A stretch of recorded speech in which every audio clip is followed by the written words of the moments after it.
알트 시즌 인덱스 이번 덤핑 과정에서 알트들은 조금 더 큰 출혈 양상을 보이며 다시 47 수준으로까지 후퇴한 모습이 포착이 되고 있습니다. 대체 알트 시즌 언제쯤 오게 될 것인가, 기대하기에는 한 2월 정도에 우리가 의미 있는 어떤 재료들을 통해서 반등세를 노려볼 수 있지 않을까, 뭐 그런 기대감은 있는데 좀 막연하죠. 지금 단계에서는 일단 비트코인이 조금 더 자리를 잡아줘야 되고, 금리 이슈가 잘 정리가 돼야 하고, 트럼프 행정부의 긍정적인 정책 방향성을 보여주는 구체적인 정책 결과물들이 이제 들어와 줘야 되는데, 그런 것들까지는 우리가 조금 더 시간을 가지고 차분하게 바라보면서 대기를 해야 되는 상황이 아닌가, 뭐 그런 생각도 듭니다. 크립토 로버 알트 시총 주간 차트입니다. 비트코인 제외. 이건 지금까지 내가 본 것 중에 가장 낙관적인 설정을 보여준다. 바로 알트 시즌이 올 수 있다라는 것이다. 이제 저항선 뚫고 올라서면 2021년 고점을 뚫고 이제 올라서 주기만 하면 간다라는 그런 긍정적인 얘기를 하고 있습니다. 이더리움 알트 대장의 흐름도 아슬아슬했습니다. 비트코인이 98,000달러 꼬라박을 때 3,000달러 깨지나 싶은 뭐 그런 모습을 보였는데, 다행히 3,000달러에서 지지를 받고 일단 3,100달러 위로 올라서는 모습, 일시적으로 3,200달러까지 뚫어내는 모습이 나와줬기 때문에 비트코인만 좀 위치를 잘 잡아준다라면 이더리움도 역시 힘을 모으는 그런 준비 과정을 다시 한번 진행하게 되지 않을까, 뭐 그런 관점으로도 바라볼 수 있을 것 같습니다. 재밌는 건 거래 볼륨이 24시간 동안 100% 넘게 급증했다라는 거, 재밌는 부분이죠. 월드 리버티 파이낸셜 트럼프 일가의 디파이 프로젝트는 최근 7일 동안 이더리움을 엄청 사재기를 또 했습니다. 39,242개 이더리움을 매수를 했고 1억 2,900만 달러 규모, 평균 매수가가 3,312달러예요. 그러니까 지금 트럼프 일가도 물려있는 거죠. 미실현 손실이 512만 달러. 그런데 계속 매수하고 있다. 뭐가 있는데, 진짜 뭐가 있는데 얘네들이 진짜 설정하고 있는 그 목표 지향점은 뭘까, 그런 것들 시간이 가면 갈수록 더 궁금하게 만드는 그런 부분이 아닌가 생각됩니다. 이더리움 말고도 랩트, BTC, 트론, 에이브, 에테나, 체인링크, 온도, 이런 것들이 지금 담겨져 있다라는 거. 디파이와 RWA, 얘네들은 지금 뭘 계획하고 있을까, 상당히 궁금함을 증폭시키는 그런 상황으로도 바라볼 수 있을 것 같습니다. 레온 와이드만 아저씨가 재미있는 얘기를 해요. 이더리움 생태계가 새로운 올타임 하이를 여러가지 측면에서 보여주고 있다. 레이어2의 주간 활성 주소는 1094만 개, 여러 레이어2들의 실제 유저는 581만 명, 이더리움 레이어1 주소는 246만 개. 이더리움 채택이 증가하고 있고, 결국 미래는 온체인이다, 디파이 혁신이다, RWA다, 이런 부분이 지금 맥락적으로 깔려있죠. 그래서 지금 이더리움이 시세는 죽쓰고 있는데, 이더리움 체인 주변에서 돌아가고 있는 환경은 굉장히 전폭적이고 긍정적이다. 2023년 초와 지금을 비교하면 이거 뭐지? 뭔가 지금 굴러가고 있습니다. 이더리움은 항상 1분기 기록이 놀라웠다. 2017년에 518%, 2021년에 160%, 올해 1분기 100% 정도 가능하면 어떨까? 퀘스천 마크. 과연 다음 행선지는 어디일까? 일단 2월이 좀 기대 포인트가 있기 때문에 1분기 아직 시작 지점이잖아요. 그래서 한 2월 정도에 알트들이 한번 움직임 크게 보여주고, 3월 정도부터 비트코인이 조금 조정 양상, 프라이스 디스커버리 양상을 보이면서 몇 달 조금 죽수다가 여름 이후부터 이제 이번 사이클 고점을 향한 움직임을 보여주면 뭐 어떨까, 이러면 약간 기존의 사이클 반복성이 딱 확실해지는 건데, 트럼프 행정부의 또 정책적인 스탠스가 어느 정도 임팩트를 보여주느냐에 따라서 조금 더 몇 분기 더 이번 사이클 강세 기간이 연장될 수도 있다, 이런 얘기도 지금 나오고 있잖아요. 그래서 강세장이 사실 안 그래도 대응하기가 어려운데, 이번 사이클은 진짜 약간 특이점들이 있다 보니까 조금 더 어렵게 느껴지는 것 같습니다. 역시나 돈 벌긴 어렵다, 뭐 이런 것도 한 번 더 느끼게 되는 것 같습니다. XRP도 상당히 흥미롭습니다. 진짜 2.8달러 깨질 때는 야 진짜 한번 제대로 조정 오나 싶었는데 바로 꼬리를 쫙 말아가지고 올라가더라고요. 그래서 다시 3달러 위에 자리하고 있는 훈훈한 모습. 더 재밌는 거는 거래 볼륨이 24시간 동안 236% 폭등했다라는 거. 상당히 재밌죠? XRP 고래들 진짜 엄청 빡세게 움직인다라는 게 이번에도 포착이 됐습니다. 이번 가격 하락 과정에서 1억 2천만 XRP를 고래들이 매입했다. 바이더딥 한 거다. 개미들 쫄아 있거나 패닉셀 할 때 고래들이 다 받아 처먹었다. 뭐 이런 상황으로 지금 정리가 가능한 그런 모습도 포착이 되고 있습니다. 잘 모를 때는 사실 고래 따라가면 되긴 한데 참 어렵죠. 고래들의 움직임이라는 게 사실 개미들과 항상 거기다 경험 없는 개미들과는 정반대 스탠스이기 때문에 참 어려운데 과연 이번에는 고래들이 어디까지 타깃을 설정하고 있는 것인가 궁금증을 안기는 그런 부분이기도 합니다. 스태프 XRP 더블 바텀 돌파까지 확인이 됐다. 30달러 돌파하기 전까지는 절대 매도하지 마 라고 굉장히 전폭적인 이야기를 하고 있습니다. 진짜 이제 여기 그러니까 몇 년에 걸쳐서 가능하다라는 거죠.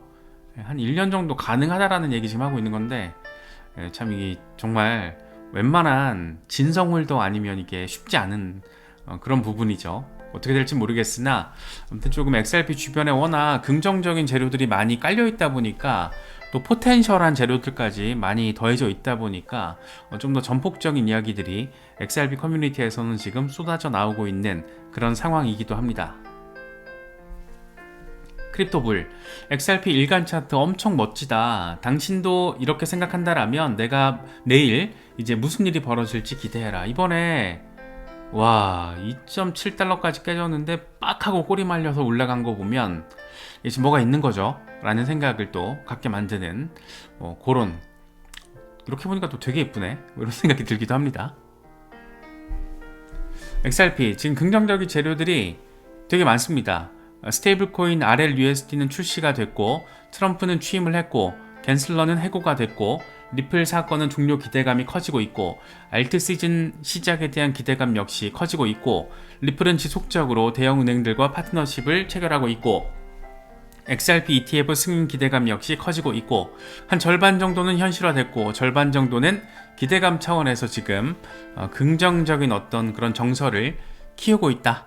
이런 것들이 여러 가지들이 시너지를 내고 있다. 그런데 되게 임팩트 큰 게 많다.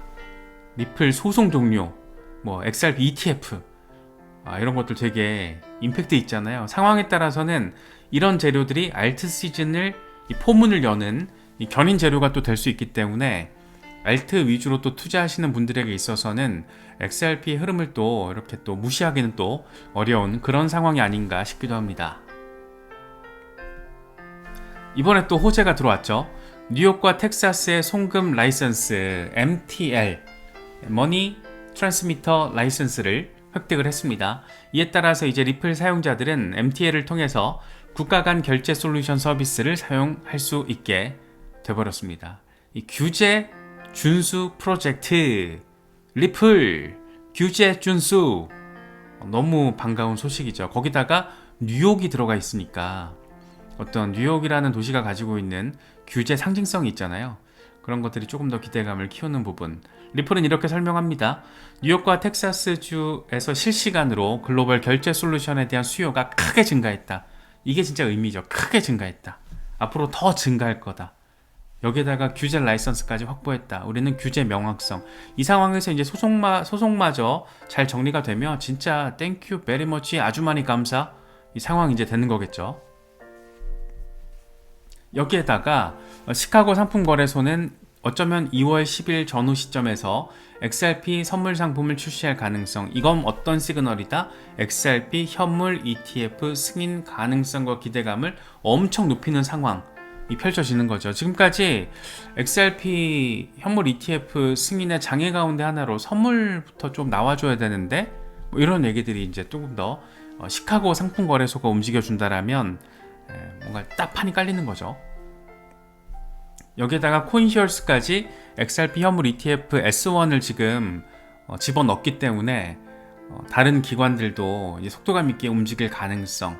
그래서 몇 주 사이에 어쩌면 한 2월 한 달 동안 XRP 현물 ETF를 출시해서 돈을 벌어먹어 보겠다라는 돈키신들의 움직임이 조금 더 본격화될 가능성. 물론 여기에는 XRP뿐만 아니고 뭐 솔라나, 뭐 도치, 라이트코인 등등에 대한 어떤 재료들이 쫙쫙 들어오겠지만 상당히 어쨌든 종합적으로 봤을 때 기대감을 안기는 부분이라고 할 수 있을 것 같습니다.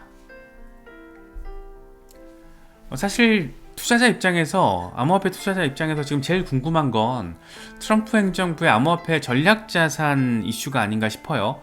이번에 행정명령에서 비트코인이란 단어가 지금 빠져있다 보니까 과연 실무 리서치 팀이 비트코인을 지정을 할 것인지, 아니면 비트코인과 더불어서 알트코인 한두 개를 함께 전략자산으로 지정을 시킬 것인지, 이게 지금 초미의 관심사잖아요.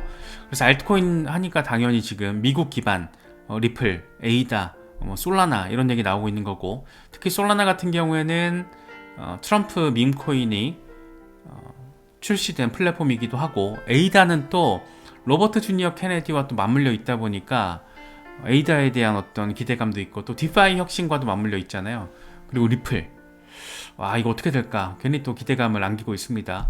그냥 논란거리 없이 비트코인만 지정할 수도 있을 것 같고, 미국 중심의 어떤 그런 혁신성을 강조하기 위해서 진짜 어마어마하게 알트코인 한두 개를 포함시킬 수도 있을 것 같고, 뭐 참 기대가 되는 그런 부분인데, 이런 것들이 이제 2월 한 초중순쯤에 갈래가 딱 터지면은 아주 흥미로운 상황이 펼쳐지지 않을까, 그런 생각이 들기도 합니다. 이렇다 보니까 전폭적인 얘기들도 많이 나오고 있어요. XRP 월간 차트를 통해서 보니까 0.05달러짜리가 대칭 삼각형 몇 년 만들어내고 빵 했을 때 3.84로 갔고, 이게 지금 6년짜리 빵 하게 되면 200달러까지 간다라는 전폭적인 얘기. 개인적으로는 저는 10달러를 목표 지점으로 놓고 있기 때문에 이런 숫자 자체가 사실 너무 커서 좀 비현실적으로 느껴지긴 하지만, 또 이렇게 보고 있으면 또 뭔가 그럴싸하게 느껴지잖아요. 그래서 참 궁금합니다. XRP라는 종목이 워낙 이 규제 이슈와 관련해서 상징성을 가지고 몸빵을 했잖아요. 지난 4년 넘게 소송. 그래서 그런 것들이 만약에 딱 그런 것들로부터 자유로워지게 됐을 때는 어느 정도의 임팩트를 선보이게 될 것인가. 그게 5달러가 될지 10달러가 될지, 여기서 지금 맥시멀리스트들이 얘기하는 227달러가 될지 알 수는 없는데, 맥시멀리스트들 사이에서는 중장기적으로 이렇게 전폭적인 이야기들도 나오고 있다라는 거 참 재밌게 느껴집니다. 애쉬크립토, 이번이 마지막 덤프가 될 것이다. 흔들리면 안 된다. 이게 지나고 나면 이더리움 펌핑이 나올 거고, 그렇게 알트 시즌이 찾아올 것이다. 알트 시즌, 일단 1월 30일 새벽 4시 한국 시간으로 FOMC 이후에 상황에 따라서 2월에 알트 시즌 양상을 우리가 또 기대해 볼 수도 있을 것 같은데, 그 상황을 이제 또 봐야 되는 약간 조금 아리까리 묘리한 그런 지금 순간을 우리가 경험하고 있는 것 같습니다. 시장의 흐름이 아직 방향성을 명확하게 세팅했다라고 바라보긴 어렵지만 굉장히 긍정적인 재료들도 많이 있고, 타이밍상 이제 알트 시즌에 대한 기대감을 가질 수 있는 그런 과정으로도 바라볼 수 있기 때문에, 너무 이렇게 단기 흐름에 우리가 마음을 팔릴 필요는 없지 않을까. 단기 대응이 목표이신 분들은 모르겠지만 중장기 대응을 하시는 분들에게 있어서는 지금 정도의 사실 흔들림은 애교 수준으로도 바라볼 수 있기 때문에, 반갑진 않지만 그럴 수 있기 때문에 차분하고 현명하게 대응하실 수 있으면 좋겠습니다.